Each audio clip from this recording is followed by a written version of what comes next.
సాష్టాంగ దండ ప్రణామం అంటే ఏమిటి? దండము అంటే కర్ర. ఒక కర్రల వారేయండి టక్కర పడి ఉంటుంది. మనం కూడా కర్ర పడినట్టు పడిపోవాలి. ఆ పట్టణంలో కూడా 8 అవయవాలతో పడితే అది సాష్టాంగము అన్నమాట. ఏమిటా 8 అవయవాలు?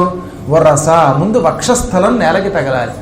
రెండోది శిరస, తలకాయ కూడా నేలకి తగలాలి. దృష్ట్యా, 2 కళ్ళు ఇలా ఇలా నేలకి తగిలించాలి. మనస, మన మనస్సు కూడా అక్కడే ఉండాలి. మనస్సు మళ్ళీ ఏలూరు మీద ఉండకూడదు, అక్కడే ఉండాలి. వచస, మాటలతో కూడా కృష్ణ కృష్ణ అనాలన్నమాట. వాక్కుతో కూడా భగవంతుడిని వర్ణించాలి. తర్వాత ఏం చేయాలి? పద్భ్యాం, పత్ అంటే పాదం, పద్భ్యాం అంటే 2 కాళ్ళు, 2 కాళ్ళు ఒకదాని కూడా తగిలించాలి. కరాభ్యాం, 2 చేతులతోటి. కర్ణాభ్యాం, 2 చెవులతోటి. అప్పుడు ఆయనకి నమస్కరిస్తే దానికి ఏమని పేరు? స అష్టాంగ, 8 అంగములతో కూడిన దండ ప్రణామం. కర్రలా పడి నమస్కరించుట. పూర్తిగా కర్రలా పడిపోయి 8 అవయవాలతో నమస్కారం చేస్తే దానికి సాష్టాంగ దండ ప్రణామం. ఆడవాళ్ళకైతే వక్షస్థలం నేలకి తగిలించకుండా అలా ఎదురుగుండా చూపించాలి. ఆడవాళ్ళు మాత్రం నేల మీద మగవాడు పడినట్టుగా ఈ వక్షస్థలం తగలకూడదు.